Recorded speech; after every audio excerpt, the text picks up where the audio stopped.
Saya di sini untuk berpresentasi, bukan untuk berekspektasi, karena ekspektasi yang terlalu tinggi hanya akan membuat sakit hati. Sebelumnya, perkenalkan, nama saya Carmilla, saya dari Prodi Akuntansi, kelas karyawan. Najwa Shihab pernah berkata bahwasanya hidup tidak dipertaruhkan tidak akan dimenangkan, maka dari itu saya Carmilla akan berjuang untuk memberikan presentasi terbaik saya. Pada kali ini kita akan membahas apa sih ilmu ekonomi itu.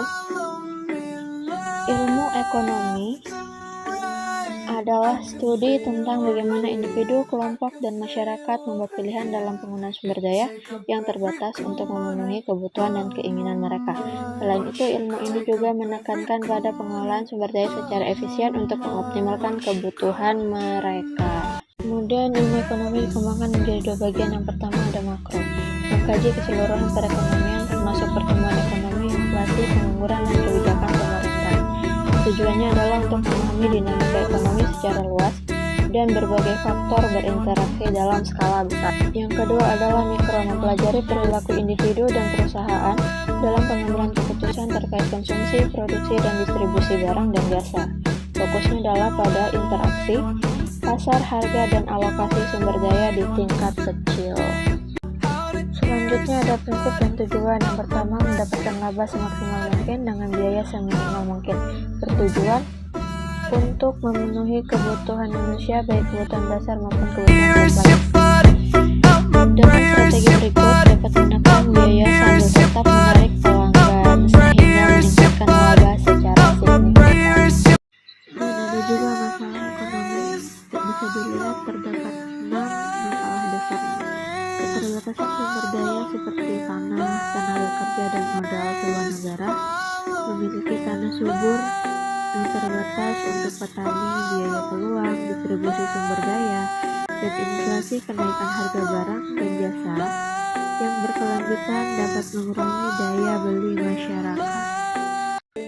Berikutnya ada penawaran atau penentu penawaran. Yang pertama ada harga barang, biaya produksi, teknologi, pesaing produsen, selera masyarakat, ekspektasi masa depan. Adapun hukum penawarannya, yaitu semakin tinggi harga akan semakin banyak pula jumlah yang diminta. Adapun permintaan atau penentu permintaan. Yang pertama ada harga barang, kemudian harga barang lain, selera konsumen, jumlah konsumen atau pendapatan, tren di masyarakat, yang terakhir ekspektasi konsumen. Adapun hukum permintaan, semakin tinggi harga suatu barang, maka jumlah barang yang diminta akan turun. Semakin rendah harga suatu barang, maka jumlah barang yang diminta akan meningkat. Adapun sedikit penjelasan tentang penawaran dan permintaan tersebut, yaitu berpatokan pada harga dan barang. Jika ingin mendapatkan keseimbangan pasar antara harga dan barang dengan memberikan harga cenderung stabil dan tidak kelebihan atau kekurangan pada barang. Kita beralih ke pasar persaingan. Yang pertama, persaingan sempurna. Adapun ciri-cirinya, yang pertama, banyak penjual dan pembeli, kemudian barang atau jasa yang dijual sejenis atau seragam. Harga ditentukan oleh penawaran dan permintaan, bukan penjual. Penjual tidak dapat mempengaruhi harga. Penjual besar tidak memiliki keunggulan dibandingkan penjual kecil. Perusahaan hanya mendapatkan laba yang cukup untuk bertahan. Dan adapun kelemahannya, yaitu tidak mendorong inovasi, membatasi pilihan konsumen, biaya produksi mungkin lebih tinggi. Dalam pasar persaingan sempurna, meskipun idealnya tidak ada hambatan masuk, namun beberapa kelemahan dapat muncul. Kelemahan seperti kurangnya inovasi juga bisa terjadi karena perusahaan tidak merasa terdorong untuk membedakan produk mereka.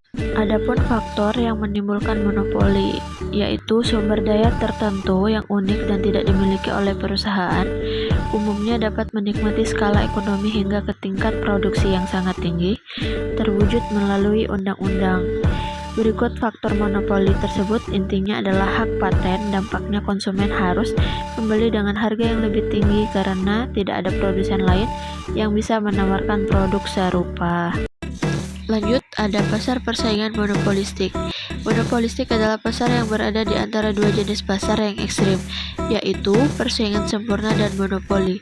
Adapun ciri-cirinya terdapat penjual, barangnya bersifat berbeda corak, perusahaan memiliki sedikit kekuasaan mempengaruhi harga, masuknya penjual ke industri relatif mudah, persaingan iklan sangat aktif. Yang keempat, ada pasar oligopoli. Bentuk pasar yang hanya terdapat beberapa atau sedikit perusahaan saja yang menjual produk yang identik atau mirip.